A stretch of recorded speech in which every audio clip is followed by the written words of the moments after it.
They had to go. All right, we're back live. Welcome back to the House Committee on Government Operations and Military Affairs. I think this is the second part now of what will be a multi-part afternoon, given that it's that week where many of us are giving testimony in other committees. So I appreciate Deputy Director Hallenbeck and Colonel Birmingham for being here today.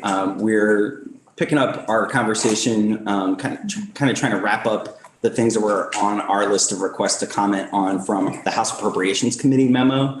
The $690,000 in the line item, I think $190,000 for vests and $500,000 for hiring incentives. So I wanted to take some testimony from y'all about those pieces. And I had told the committee I had forwarded information that the commissioner had sent along about the vests. So welcome to the committee, and I'll sort of defer to both of you about who would like to talk about which pieces.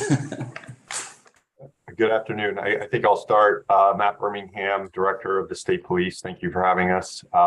We have the two items that you're referring to. The first one, I sent along some photographs, I think, that are in the committee agenda online.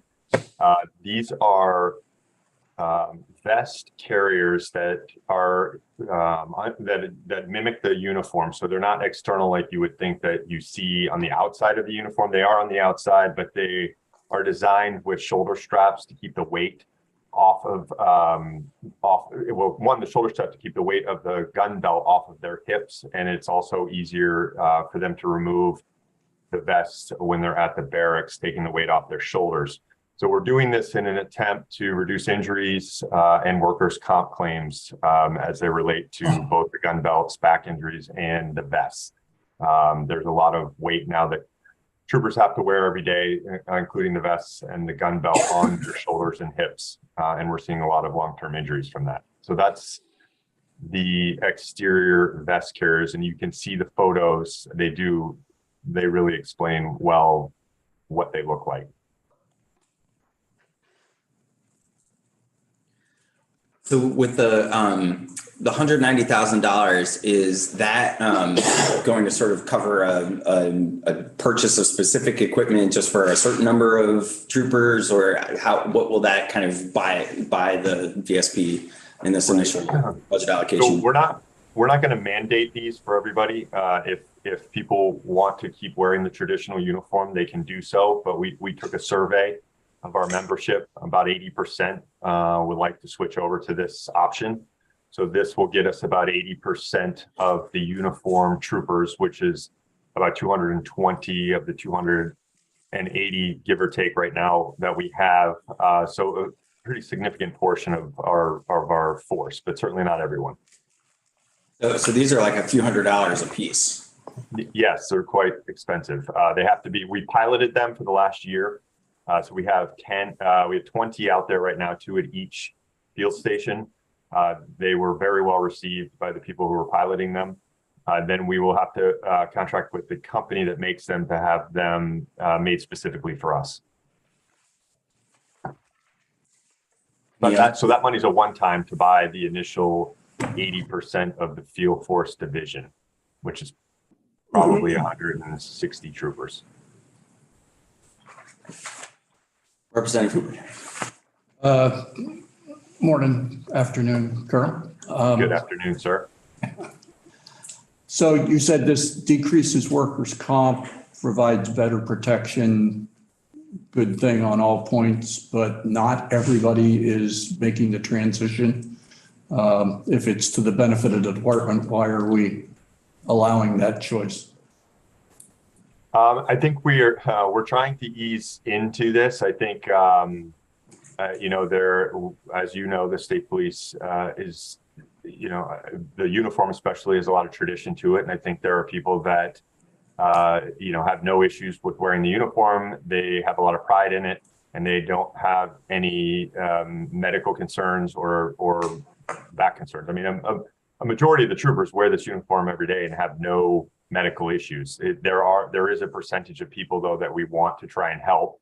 So when we first started this, that is kind of the population of our membership that we were looking at initially. So we may get to, and then cost is the other thing. I mean, to outfit everybody with those is going to be a lot more than what we're asking. So we wanted to see what impact it had, see if the reduction was real, and then if it was, and it shows that it works, then we can start having that conversation about moving forward for everyone.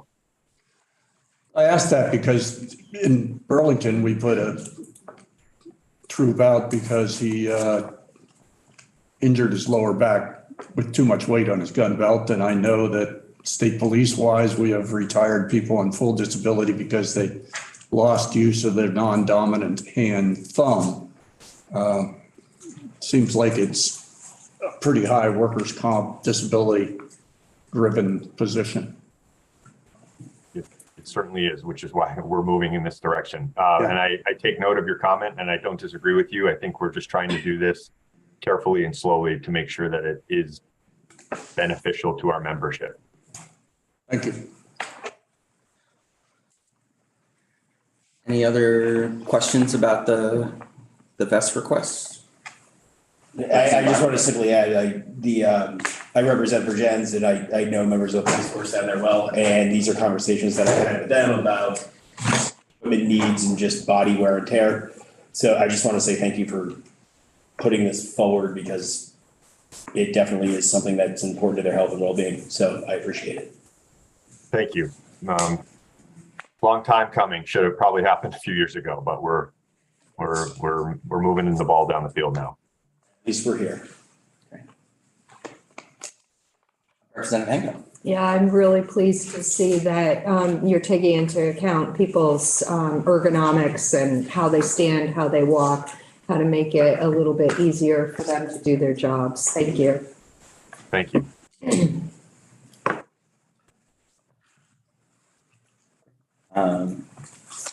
So I think we'll move on to learning a little bit more about the hiring incentives piece, unless anybody has any further comments or questions about the vest requests. Okay. I could start. I don't think it's a secret to this committee that we are holding about 55 sworn vacancies to date out of 330 authorized sworn positions. The last few years have been challenging, both for law enforcement with the pandemic, and I understand it affects all sectors of the economy. So we are not unique in this challenge. We are attempting to do everything that we think we can do to help recruit people. This is a nationwide problem. When I speak with my counterparts around the country, they are all faced with the same hiring challenges. The number of applicants for us has dropped over the last 3 years, in particular, about 80%. And that's concerning to us for a lot of reasons. I'm sure that you've read or seen in the media, mostly nationwide media. The Washington Post did a story recently about police agencies lowering their standards. We are not doing that, hence the reason we have so many vacancies. We will not hire people that do not meet standards of a Vermont State Trooper. And so our classes have been smaller as a result, because the number of applicants applying is much smaller. So we're trying everything that we can do, and these are some ideas that have come up both in our executive staff meetings for the leadership, but also some of the ideas that come up from the ground from troopers that we've spoken with troopers that we've hired in the last 3 years and asked them, what are some ideas that you have that would help recruit people in your age bracket? And they're generally young coming into the job, and some of the things they threw out for ideas were the 3 things you see on that. Well, the 2 things in particular: the hiring bonuses, which are pretty self-explanatory, and we're competing now with a lot of agencies that are doing this. So if we're not in that game, we're not able to compete for the small number of applicants the qualified applicants that are out there. The other one is a student loan debt repayment plan. This came from a trooper that I spoke with in Royalton. Actually, it was his idea, but I know it's not. I know that there are other companies and businesses that do this. But what that would do in our what we anticipate doing with that is if you have student loan debt already coming into, so this is not a tuition reimbursement program. This would be a pre-existing student loan debt that you have. You're looking for a job, you apply to us, and over a 5-year period, you give us 5 years, and every year that you're with us, we will actually help pay down your pre-existing student loan debt with an annual cap that we're recommending of $10,000 a year. So up to $50,000 if you stay 5 years. But the important point to note is that you have to commit to 5 years. If otherwise you have to pay the money back. That would be the rules that we would establish if you were going to utilize that program. I'm sorry, Rick, did I get those numbers right? Was it 10,000 a year or 2,500 a year? I think I might have gotten that wrong. Up to $10,000 total. I don't have the. I think you're right. I think it was the 2,500. I'm looking for that memo right now. Okay. The memo should be in the committee agenda notes that outlines the specifics. So I apologize if I got that wrong. It's on the website. Yeah, and those are estimates, of course, based on hiring numbers over the last few years. So it's certainly not exact. We're trying to guess what it would look like if our applicants use this program. Hence, we don't have exactly the right number, but so that's the student loan repayment plan that we'd like to set up for applicants. The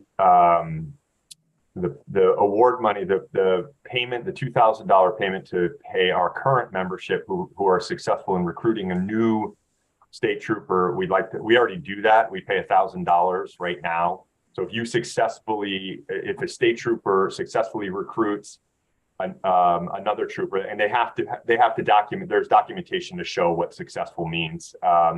From the minute they fill out the application all the way through to completion of their field training, they will receive $1,000 bonus for doing that. So that's an incentive for our current membership to go out and help recruit more for us, because they're a valuable resource in the recruiting arena. And we'd like to increase that amount to $2,500. I'm sorry, I don't have the memo in front of me. Let me pull it up. Is that right, Rick? That's what it is. I do have that up. It is $2,500. Right. Okay. So those are the three incentives that we're looking to begin as soon as possible to help us. The total requests in one-time funds is $500,000, which would, from the memo, that would actually fund not just the first year, but also the second year, and probably into the third year if it is about at the same rate, right? Because the FY24, the coming fiscal year, you're estimating $229,000, so just under $230,000 for the first year. Correct. And we would hope to carry over any leftover money into the subsequent years. Representative Hank? Thank you. So I really like this type of an incentive for your people to retain them. I feel like an educational benefit like that is very important. It also really helps young people starting out who may be saddled with a lot of debt. It gives them an incentive maybe to be able to move forward and, instead of paying that much of their student loan, they could put a down payment on a house. And the fact that you're requiring 5 years of service in order for the full amount to get paid for, I think is really important too, because you're pretty much guaranteed that you'll have that employee for 5 years. So I think this is a great solution towards the problem. Thank you. Thank you. Representative Hickman. Yes, Colonel Birmingham, just curious, what's the minimum age of a recruit? 21. It is 21. 21. Yeah. And what numbers are you finding percentage-wise for that 21, 22 age range compared to others? I can get you that information, Representative. I don't have it right with me, but off the top of my head, I would say that 2/3 of our new hires are between the ages of 21 and 25, let's call it. That's just me kind of grabbing numbers out of the air, but we have that information, so I can get that for you. No, that's good enough for my information. Yep, I appreciate that. Okay. This is a little bit off topic, but the bill that we passed last week, which I think now has a number, it's 482. Yeah, there you go. It really endorses the Criminal Justice Council, and I think the work that they've been doing with you all to envision some alternative routes to law enforcement certification. And I was just wondering, while we had you, if you see potentially the number of recruits, the combination of some of these incentives, and also maybe making it so that we don't have, the only way that you can become certified and go through the academy being 100% residential. If you think those are a couple of the things, are we doing the right things to try to open the funnel and get more people interested in applying to be troopers? Yes, it's the short answer to that. I think any pathway you can make that's a little easier for people is good for them, and it's good for the agencies. I do think in that regard, for the council, I think it's good to have options for agencies. I think every agency has different needs for their people. I think the state police would likely stick with a residential academy. We haven't gotten that far to discuss that, what we would do, because we have both a pre-basic program and a post-basic program on either side of the academy, and there's a lot of things that we do in addition to what the council does with the training, and it's all focused down at the academy. So I think it's great to have options, though, and I think it's good for a lot of departments, depending on who they're looking to recruit and hire and how flexible it is for them. I know a lot of different states do that, so I 100% think that that's the right option, is to have options. The challenge that you face is training staff. When you start splitting up training sites around Vermont, and it's not insurmountable, but it is definitely an issue. I mean, the academy benefits currently from agencies such as the state police providing quote unquote free training services to them, because it's not free because they're on our payroll, but the academy and the council doesn't pay for it. We have many state troopers that are certified in instruction and training that go down there on shift or on overtime, and they train on the state police side of the house, and they train recruits, which is great. It's a good model, and I think we step up and try and do everything that we can to help them with that. The struggle, again, not insurmountable, but one of the things that we have to consider is how does that look if we have non-residential training facilities around the state in different locations, and especially with the staffing shortages that a lot of agencies are seeing now, it's becoming harder and harder for agencies to, give up their personnel for a full day or a full week of training down at the police academy because they don't have that excess capability anymore. So just food for thought, but I am totally in support of creating different options for different agencies to find a pathway into this career. Any other questions about either of these budget proposals? All right. I think we're going to take just the temperature of the committee here on these two pieces. I'm sensing a very strong consensus that we should move forward as quickly as possible with as many vests conversions and deal with those workers' comp and ergonomic issues. Am I kind of seeing consensus around the table about that? I think I'm also seeing some consensus around making sure we're supporting the hiring incentives. I think, as I did with some of the other things that we put in our original budget memo, which seems like ages ago, but was just a couple of weeks ago before the break, my proposal to throw out to the committee and see how you feel about it is to say we're very supportive of making sure that the department has these incentive dollars, the $500,000 in one time. It doesn't appear that they need all of that in this fiscal year, so we'll leave it to the appropriations committee to determine whether they want to fence all of that 500,000 this year, but that we're supportive of the proposal. Representative Higley. I guess I'm looking this over a little closer. I do have one other question on the college loan program. These folks have to sign a 5-year commitment to stay in Vermont. And if not, they have to pay back the full amount that was given to them over those years. Is there any consideration for, I mean, a lot of times, you know, through no fault of their own, maybe they've been there 4.5 years and their spouse has another job in another state and they just have to resign and move. Is there any consideration for situations like that? No, not currently. I think we're going to hold a pretty firm line on the 5 years. I think that could be a slippery slope because we do have a lot of people in those situations. I think there are a lot of people who come to Vermont from other states to be state troopers. We recruit heavily in New York, in Massachusetts, Connecticut, and in Southern New England.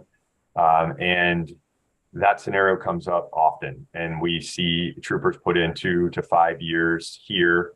Their spouse or they want to go back to their home or their family and they end up leaving. And I think if we make an exception for that, it would unwind the whole, plan to keep them here for as long as possible. But I'm open for discussion. We haven't made the rules yet. That's just kind of a proposal. And I think that's something we can talk about, but I'm reluctant to, only in that I think that scenario that you just mentioned would come up quite often. Okay, thanks. Yep. Representative Hango. Thank you. And just to throw something out on that idea for your consideration would be a prorated formula and prorate what you what they can receive for tuition reimbursement. If they are, for instance, only here for 4 years, then it would be a little less than that $10,000. So just for your consideration. No, that's a good idea. Before we set this program up, we will all get together and discuss the rules, and that seems like a very reasonable approach, and it kind of meets what was just proposed as an option to give people an out So I'm open to all of these suggestions. That, if anything to help people come here and stay here is really what we're trying to do. And the 5-year mark, the reason we picked that is we know that that's kind of the tipping point for our people. And if they get to 5 years, they generally will stay and make a career here. So that's not a number we just pulled out of thin air. We know that that's about the tipping point on whether they leave or not. That was going to be my question, whether you were integrating that 5-year number with the retirement system tipping, and all of a sudden you're a captive of the retirement system, so you don't leave. That's another good point, Representative. 5 years is the vesting point, I believe, right? Yes. Yes. For the retirement system. So it all comes together at 5 years. So if we can get them there and they're here after the 5-year mark, that very few, they still do leave, but fewer leave. It's the 1 to 5 years that is a real challenge for us.